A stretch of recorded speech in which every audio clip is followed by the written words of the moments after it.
Where should you carry it? Front, back, side, a fanny pack? Today we're breaking down the top concealed carry positions, the real pros and cons, and we're not going to pretend that any of them are perfect. They all flag something. So let's talk about that too. The big 5 positions. First, what is the purpose of choosing a concealed carry position? The holster, belt, or bag, and position should work together to achieve the following: protect the trigger, keep the gun in a repeatable and consistent position, hide the gun from view and minimize printing, not cause intolerable or unnecessary pain or discomfort, and of course, fit your body type and shape. First, let's look at Appendix carry, or AIWB, the 12 or 1 o'clock position. Fastest draw, strong retention, easiest access for both hands. It's right up front where your hands and your eyes already are, which is why it's the most popular. But let's be honest, if you mess up reholstering, you're flagging your femoral artery, bladder, and genitals. That's not something you want to gamble with. Now, everyone says, and some stats back it up, that Appendix carry has the most negligent discharges, injuries, and deaths of all these positions. Now, while some of this is true, more people carry this way, so those numbers are naturally going to be higher and more inflated. It's also human error and not the position itself that's the problem. Use a rigid holster, go slow, and watch your gun go into the holster. Train it right, and it can be the safest and the fastest. Strong side hip, 3 o'clock position, or if you're left-handed, the 9 o'clock position. This is the classic. Comfortable standing and sitting. Easy to learn. It's been used forever and for good reason. The downside, it can be slower under a cover garment, and it's a little easier to disarm in a fight. But if you're not into Appendix, this one's a solid bet. Kidney carry. This would be the 4 or 5 o'clock position, or the 6 or 7 o'clock if you're left-handed. Now this one's sneaky. It hides well under shirts or jackets, but drawing while seated, forget it. And if you fall backward, that gun's going straight into your spine. It can bruise nerves, cause long-term pain, or worse. So use caution and avoid if you're doing high movement work. Small of back carry, or 6 o'clock. Now, small of the back is all about concealment. It disappears behind you, but the trade-offs are brutal. Your draw is awkward and slow, it's hard to reholster, and if you fall, you risk spinal damage. There are true stories of permanent paralysis from falling on the gun in this position. This one's more Hollywood than practical. And then, of course, we have off-body carry, or the fanny pack. This could also be a purse. Sounds weird, until you realize it's comfortable, discreet, and it fits full-size guns. It's ideal for jogging, hiking, or wearing light clothing, but it comes with serious downsides. Your gun is not on your body, so it can be separated, and the draw often flags your legs, abdomen, or innocent bystanders. Only use purpose-built packs for this. Train your draw and never take your hand off the bag in public. Prefer models with a quick tearaway-style leash or grip, and also seek out packs that look plain and inconspicuous. If your bag is camo with Molly webbing on it, that's an instant giveaway. Flagging risks and vital body parts. All right, let's talk anatomy. What body parts are you flagging in each carry position? Appendix carry. Femoral artery, genitals, bladder.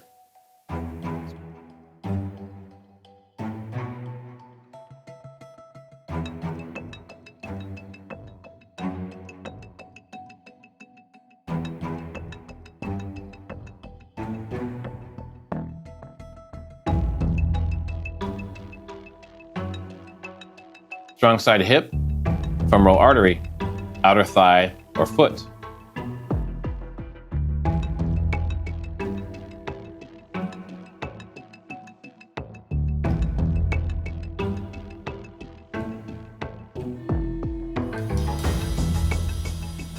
Kidney carry, lower back, spine, and the gluteal artery.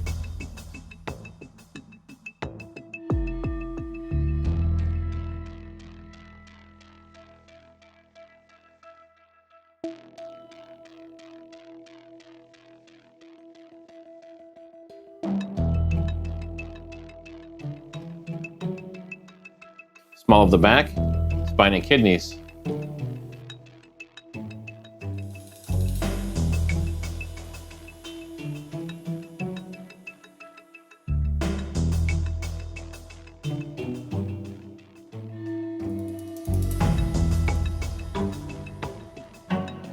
Fanny pack, legs, stomach, and everyone nearby if you draw carelessly.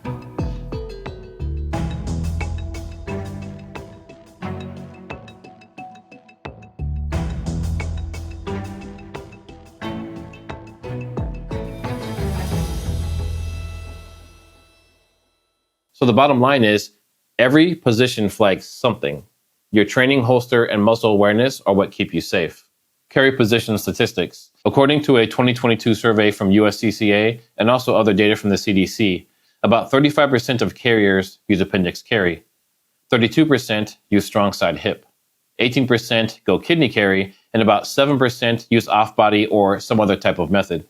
Appendix and hip dominate, but off-body carry is gaining traction, especially among women and runners. And it's not uncommon for people to change carry position and style based on the season or the specific event, such as a wedding. Training matters. No matter where you carry, if you don't train it, you don't own it.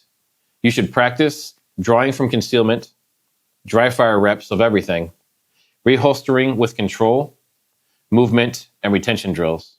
Don't carry a gun, holster, purse, or carry bag that you have not trained with. This is life and death stuff, not just gear. Safety demo, reholstering correctly. Here's how you safely holster. This specific case is for appendix, but this applies to all the positions. First, clear your cover garment completely. Watch the gun go into the holster if possible and move slowly and deliberately. No speed reholstering. Speed is for the draw. Safety and intentional movements are for reholstering. Keep your finger off the trigger at all times while drawing or holstering. Tilt your hips and pelvis or move your body in a way that flags the least parts of your body, preferably none. Myth busting quickfire. Now let's bust a few myths. Appendix carry is too dangerous. The truth? It's dangerous only if you're sloppy. Trained carriers are extremely safe with AIWB, and based on what we've shown today, all carry positions are inherently dangerous. Myth number 2, off-body carry is irresponsible. The truth? If it's done right, it can be effective, but it demands discipline and situational awareness. Myth number 3, smaller back is best for concealment. Truth? Maybe. But it's slow, painful, and it puts your spine at risk. It's also the position most likely to get your firearm taken away from you. So what's the best carry position? The one that you can wear all day, draw from under stress, reholster safely, train with consistently, and it actually conceals the firearm properly. In the words of Clint Morgan, carrying a gun isn't supposed to be comfortable. It's supposed to be comforting.